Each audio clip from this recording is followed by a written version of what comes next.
Welcome to our BOA author, Doug Watson, who's here with us tonight.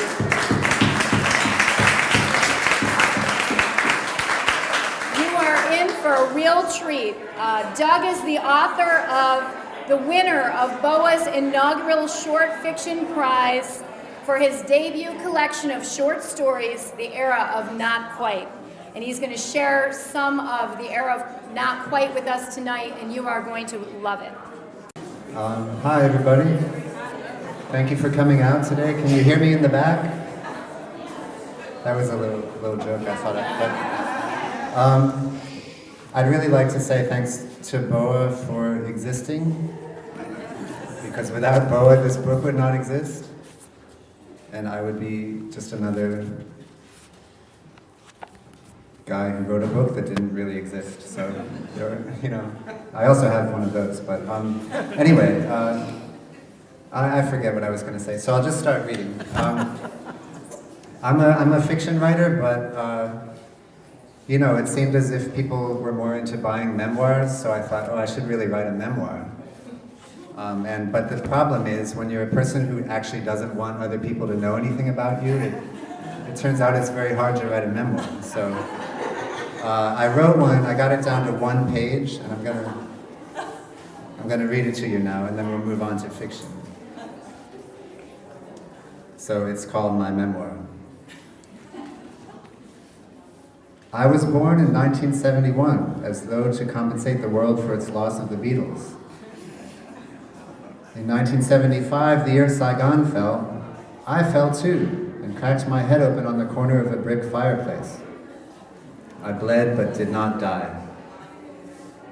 There followed a long period of continued non-death. Soon enough, there I was, sprawled, but still not dead, on the lawn in front of the college library, dreaming of mangoes. I wooed my ennui. It didn't notice. I got a haircut, a BA in anthropology, and a job delivering coffee beans. That's all true. The rest of it is true, too, actually. Time passed, as was its habit back then. In 1999, the year nobody knew what to do, I went to the university whose name is the answer to the question, what color is shit? And read a lot of books other people had written about what still other people had done to themselves and others. A woman rescued me and took me to Boston, where love died. Drinking took me up, but its heart wasn't in it. I disassembled my personality, sold the parts on eBay, and used the proceeds to buy a blank slate, which I named after myself. I wanted to learn how to be written on. So, thank you.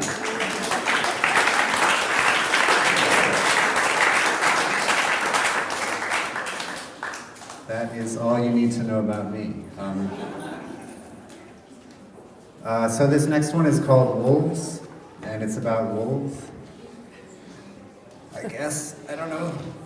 And it goes like this. There once was a boy who loved his mother very much and was loved by her very much. Every night she sang him to sleep in a quavering voice that was, in the boy's opinion, the best voice in the world. There were other things he loved about her too, but the point is, one day she went out and didn't come home. The boy sat in the cottage he and his mother shared, watching the shadows lengthen across the dirt floor. Finally, at dusk, he went out to look for his mother. He said to the first person he saw, an old man sitting on a block of wood in front of the tobacconists and strumming a guitar, "Have you seen my mother?" The The old man said the boy should look for his mother behind every door in the world until he found her, for doors were the key to existence. But what is the key that will open the right door? Said the boy. Let me sing you a song, said the old man, and he struck up a ponderous rhythm on his guitar and started singing a song about love. The boy had heard the song before. It was a sad song, and he didn't like it, especially the part that went, "To be alone forevermore is a chore." He didn't like the old man's voice either. It made him think of rotten fruit. The boy left the old man and went in search of a door to open. He found one at the front of the town's sole church. He had never been inside, and he couldn't get in now, for the door was locked. He pulled and pulled on the cold iron knob, but all he did was hurt his shoulder. "This probably isn't the right door anyway," he said, though there was no one there to hear him. Off went the boy down the street, rubbing the spot where his shoulder hurt. If his mother had been there, she would have made his shoulder feel better, or made him feel better about having hurt his shoulder. The boy walked until he found another door, this one the door to the library at the edge of town. It too was locked. But it was nighttime now. What did the boy expect? And what was he doing alone at the edge of town after dark? Okay, he was looking for his mother, but wasn't he also looking for trouble? And didn't trouble find him in the form of a pack of wolves that appeared suddenly around a bend in the deserted road and moved toward the boy with a swiftness and silence that were terrible and beautiful? Thank you.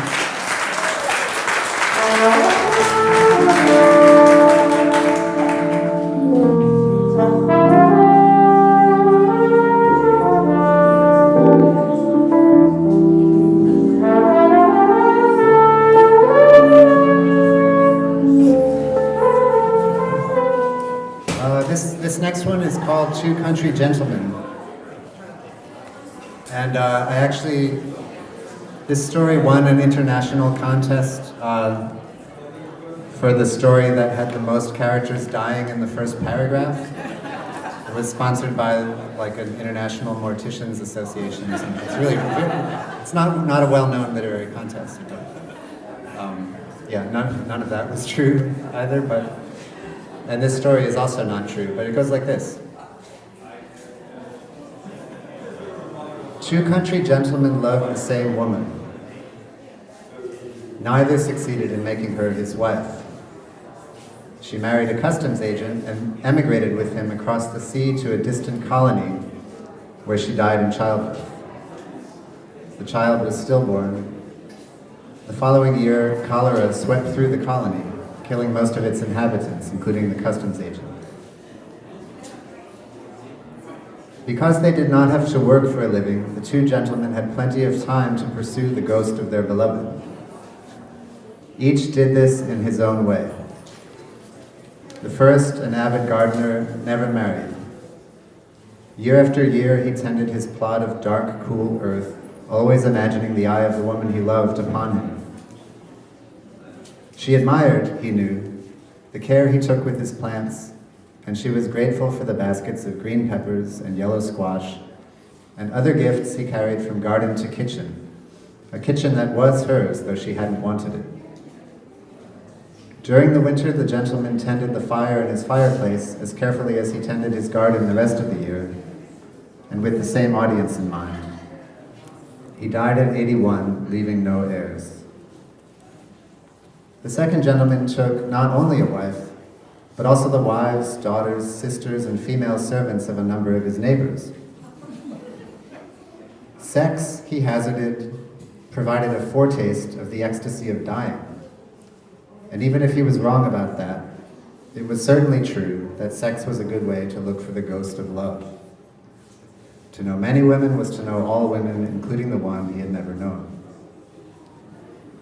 Had fate somehow granted her a second chance, this gentleman mused, stroking his luxurious mustache, his true love would have rejected the customs agent and chosen him. Meanwhile, his own wife granted herself a number of second chances in the form of affairs. The gentleman could hardly object. In the end, it was his wife who knelt by his bed when he died at 74, leaving no legitimate heirs.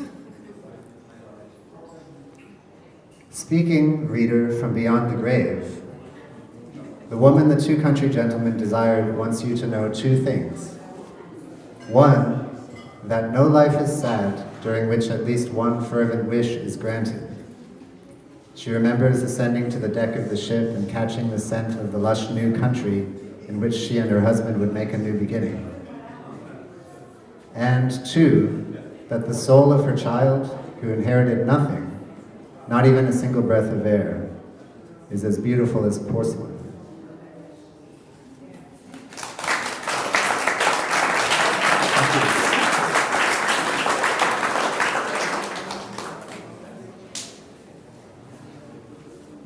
This next one is also kind of depressing, but it's not depressing for as long, so that's good, I guess. This one is called Life on the Moon. Well, so there's life on the moon. Little spider-like things, they say, a marvelous discovery. 9 legs, not 8, but otherwise the classic spider look. Translucent whitish little buggers creeping about on the white rock face of the moon. Who knew? Already they have crawled into the vernacular, these moon spiders. Already, a week after the discovery, it is difficult to remember a time when, for us, there were no spiders, no life at all on the moon. Excuse me. I may as well report that I preferred the old lifeless moon. Life has its corollary, after all. No longer may a troubled earthbound soul look out at the moon and think, there at least, nothing dies.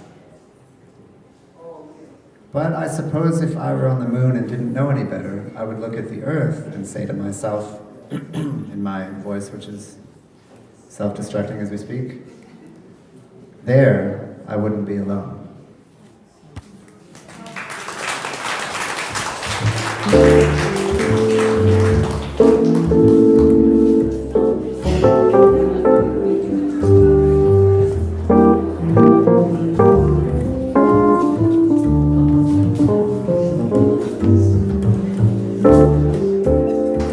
So we're in the home stretch here, folks. I have 2 more stories to read, the second of which will actually feature musical accompaniment. So that's something we practiced with it once, and we don't know what's going to happen, really. So that'll be exciting.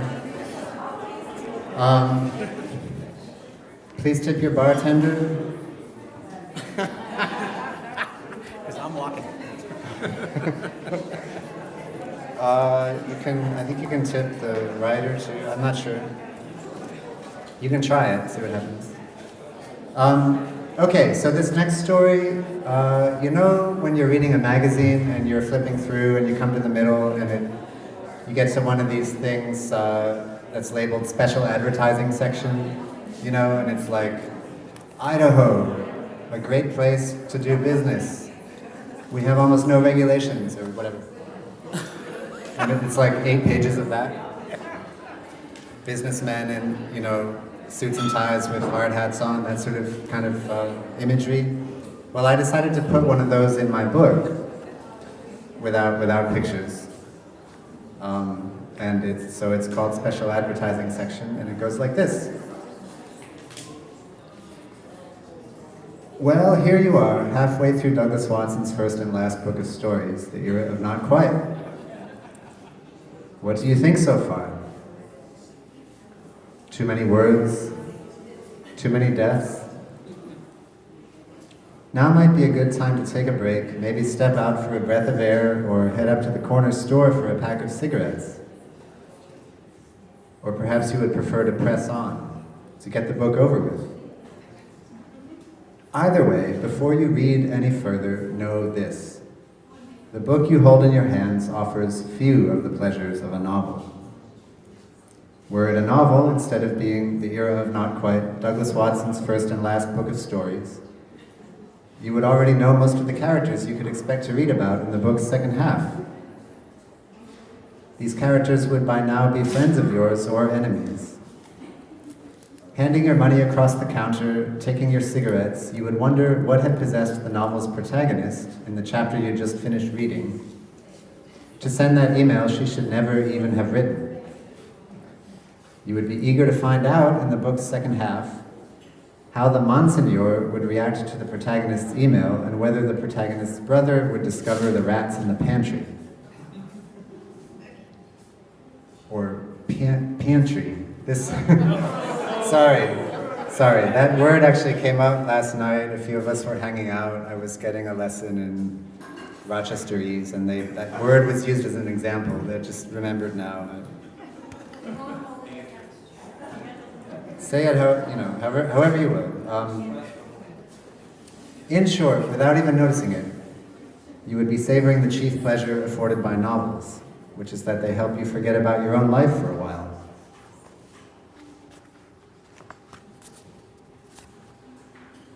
This story is 100 pages long, by the way. I don't know if I mentioned that, but sit tight. Unfortunately, you are not reading a novel, you are reading a book of stories, The Era of Not Quite by Douglas Watson. The chief joy to be had from this or any other collection of stories is that you get so many endings between the covers of one book. If you are like most readers, you love endings. You love to let a story's final beat echo as you stare for a breathless moment at the white space below the last sentence. This is not bad as literary pleasures go, but it's thin gruel next to a novel's hearty stew of escape. Worse, watching story after story crash to an early ending reminds you that your story, too, the one you're living, will end, perhaps just a few pages from now. Will anyone bother to listen to the white space at the end of your story? Perhaps, but a moment later, he or she will turn the page and start anew, leaving you behind for all eternity. How depressing it is to read a book of stories. If only, instead of reading Douglas Watson's first and last book of stories, The Era of Not Quite, you were reading his first and last novel, Hearty Stew of Escape. But wait, didn't you read somewhere that Douglas Watson choked last year on a badly formed sentence and died? Can happen, you know. Leaving as his legacy no heirs, a single book of stories, and an unfinished, untitled novel manuscript? It's all true, but so is this. We, the staff of the marketing division of the estate of Douglas Watson, are here to tell you that our colleagues in the editorial division have completed what Watson left undone. Hearty Stew of Escape is the tale of a man, outwardly normal, who carries, inwardly, a terrible secret. A secret is a heavy thing to carry, a terrible secret even heavier. The secret on which the plot of Hearty Stew of Escape turns is not only terrible, but also unusually large and dense. And it is lodged beneath the ribcage of a diminutive, protein-deficient protagonist. Poor protagonist. Don't care yet? You'll be glad to know that just before he died, Watson lopped off one of the protagonist's legs, rendering him instantly more sympathetic. Watson owed this idea to the writer Paul Griffin, who says he owes it to the writer George Saunders, who has not yet responded to our requests for a marketable few words about the novel, but who might well eventually send along something like, quote, Hearty Stew of Escape, the only novel Douglas Watson ever came close to writing, is really quite good. I, George Saunders, think you should read it or at least buy it. Heck, why not buy a dozen copies and distribute them to passers-by at the main intersection of your hometown? If, that is, your home, if you have one, is in a town. End quote. Why not indeed? If George Saunders, whose stories appear regularly in The New Yorker and who a few years ago was awarded a $500,000 Genius Grant by the MacArthur Foundation, liked the book, Who are you, and who are a dozen of your neighbors to say he's wrong? You would be a baker's dozen anti-geniuses, that's who. On page 72 of Hardy's Stew of Escape, Douglas Watson's first and last novel, the protagonist falls in love and confesses his terrible secret. It is quite a page. And for the next 100 pages, the protagonist, though still three-limbed and undernourished, feels lighter. Then, on page 172, something genuinely shocking happens. To find out what, pre-order your copy of Hardy's Stew of Escape today. There's no time to lose. Remember, you could die at any moment. Please make out your check for $22.95 to the estate of Douglas Watson and mail it to the estate of Douglas Watson, care of BOA Editions Limited, 250 North Goodman Street, Suite 306, Rochester, New York, 14607. If you need the address afterward, just come ask me. And then, if you like, light a cigarette, settle into your comfy chair, and read the second half of Douglas Watson's first and last book of stories, The Era of Not Quite. Don't do it for our sake. You've already bought the book, and we in marketing don't care whether you read it. That's a quote from Jenna, actually. Don't do it for yourself either, especially if you have anything better to do with your time, which, remember, is always running out, even when you're asleep.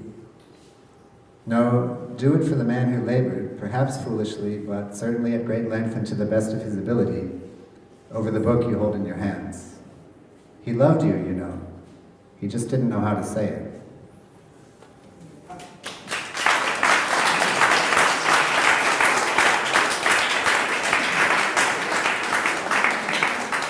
Thank you. And now for something quite different.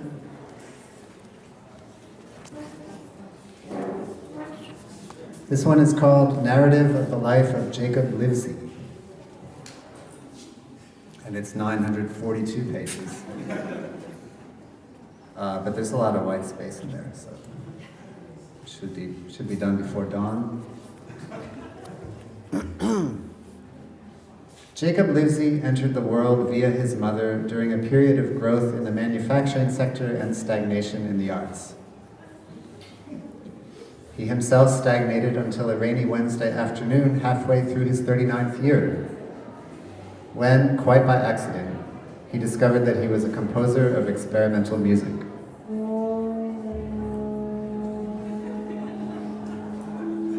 This is so much fun. I never got to do this before. It happened in the usual way. The clatter of the fallen spoon, the rain against the pane.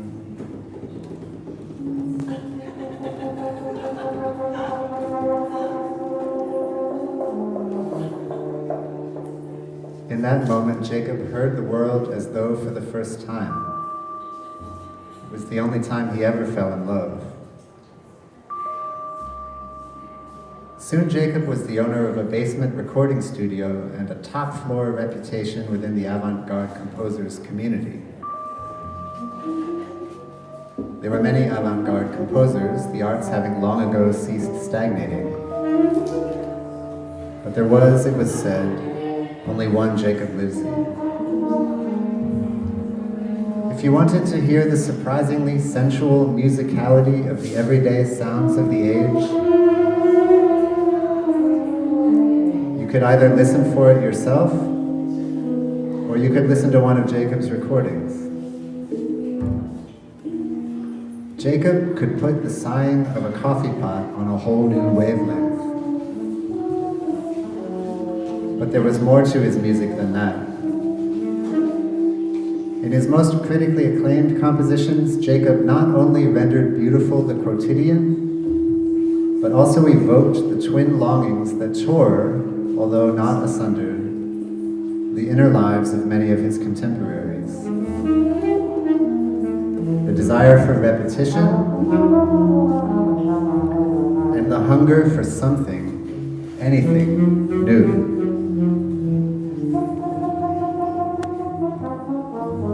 Jacob himself was no stranger to these contradictory yearnings. He was an artist, after all, and what an artist did was strive in the most tedious and repetitive way to break through into new territory.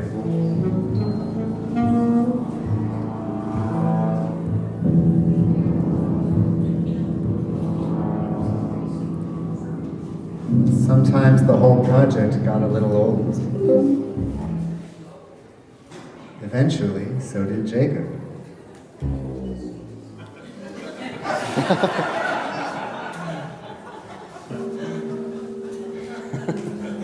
It happens, right?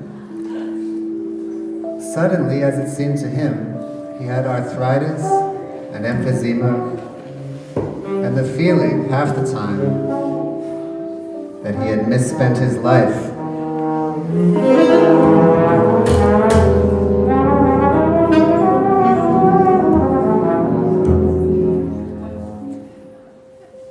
As a young man, he had loved driving. He could have been a delivery truck driver, making the rounds, bringing, say, the loaves. But no, he'd insisted on becoming a composer, an experimental composer. Of what use were his musical offerings? Were they even all that musical?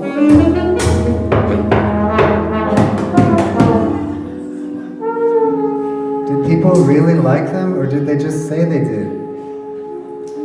Had Jacob, in the final analysis whose hour drew near, contributed anything of value to the human enterprise?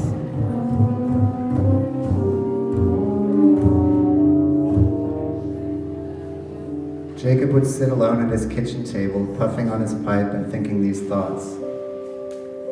But then some sound, a moth thudding against the screen in the window, or a growling match between two lawnmowers, would pull him out of his head and into some better part of himself, and before he knew it, he was assembling the pieces of a new composition. Even in death, he pursued his life's work. A few days before embarking on that final journey, Jacob instructed his next-door neighbor to record the shouts and laughter of the guests at his funeral banquet.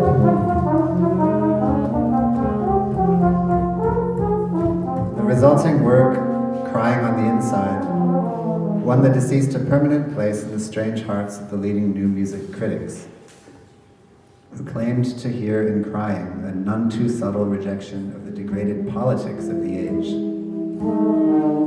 Talk about missing the point. The point was, Jacob Livesey was no more. He had gone where all others had gone or would go. If the critics had had any sense, they would have said, "Go in peace, Jacob, and thanks for opening our ears." What else was there to say?